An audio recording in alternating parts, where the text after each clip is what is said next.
Hi friends, good morning. അപ്പോൾ ഞാനിന്ന് വന്നിരിക്കുന്നതേ വെണ്ടയ്ക്ക വെച്ചിട്ടുള്ള റെസിപ്പി ആയിട്ടാണ് കേട്ടോ. അപ്പോൾ നമുക്ക് എങ്ങനെ ഉണ്ടാക്കണമെന്ന് നോക്കാം. ബിഗിനേഴ്സിനൊക്കെ വളരെ എളുപ്പത്തിൽ ഉണ്ടാക്കാൻ പറ്റുന്നൊരു റെസിപ്പിയാണ് കേട്ടോ. അപ്പോൾ നമുക്കത് എങ്ങനെ ഉണ്ടാക്കണമെന്ന് നോക്കാം. അപ്പോൾ ഞാൻ അതിന് വേണ്ടിയിട്ടൊരു പാൻ എടുത്ത് സ്റ്റൗവിൽ വെച്ചിട്ടുണ്ട് കേട്ടോ. ചൂടായിട്ടുണ്ട്. അപ്പോൾ ഞാൻ അതിനകത്തേക്കൊരു 2 ടീസ്പൂൺ വെളിച്ചെണ്ണ ഒഴിക്കുക കേട്ടോ.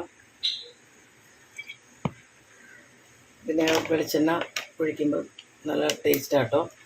വേറെ സൺഫ്ലവർ ഓയിലായാലും കുഴപ്പമില്ല. വെളിച്ചെണ്ണ എന്ന് പറയുമ്പോൾ ഒരു ഇത്തിരി നല്ല സ്മെല്ലൊക്കെ ആയിട്ട് നല്ല ടേസ്റ്റി ആയിരിക്കും. ഓക്കെ, ഇപ്പോൾ ഞാൻ ഇതിനകത്തേക്ക് ഒരു ഇത്തിരി കടുക് ഇടുവാണേ.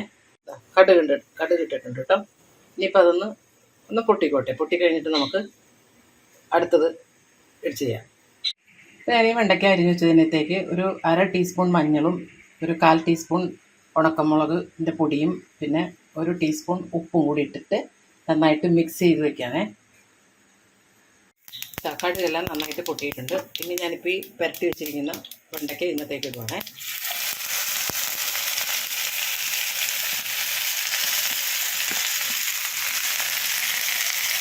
ഇതൊന്ന് നന്നായിട്ട് ഇളക്കി പൊട്ടി വെക്കണം.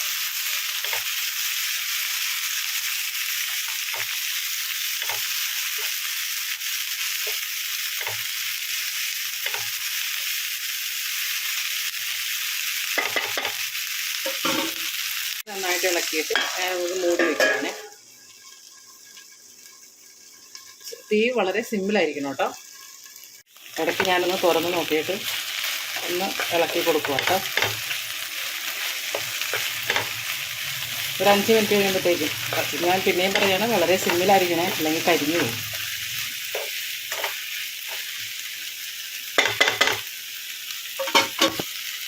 ഈ സമയത്ത് ഇതിനകത്തേക്കൊരു 2 ചെറിയ സവാള കേട്ടോ. വളരെ ചെറിയതായിട്ടൊരു 2 എടുത്തിട്ടുണ്ട്. വലുതാണെങ്കിൽ 1 മതി. അത് ഇതിനകത്തേക്ക് ഇടുവാണ്.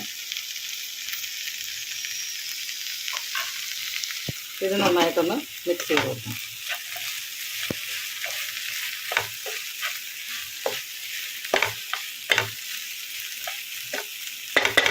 ഇനി ഒരു 5 മിനിറ്റ് ഒന്ന് നമുക്കിത് മൂടി വയ്ക്കാം.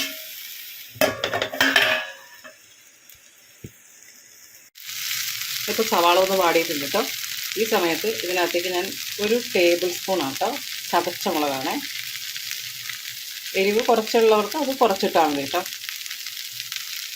എരിവ് കുറച്ച് വേണ്ടവർക്ക് കുറച്ചിട്ടാൽ മതി. ഇനി ഇതൊന്ന് മിക്സ് ചെയ്ത് കൊടുക്കണം നന്നായിട്ട് അത് മിക്സ് ചെയ്ത് കൊടുത്തിട്ടുണ്ട്. ഇനി മൂടി വെക്കണ്ട. ഇനി ഒരു ടീസ്പൂൺ കൂടി എണ്ണ മീതയിലൊക്കെ ഇങ്ങനെ ഇട്ടിട്ട് അതിനി തുറന്നിരുന്നോട്ടെ.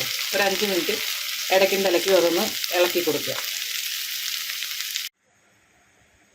അപ്പോൾ അതേ ഞാൻ വെണ്ടയ്ക്ക മെഴുക്ക് പുരട്ടി ഒരു ഡിഷിലേക്ക് മാറ്റിയിട്ടുണ്ട് കേട്ടോ.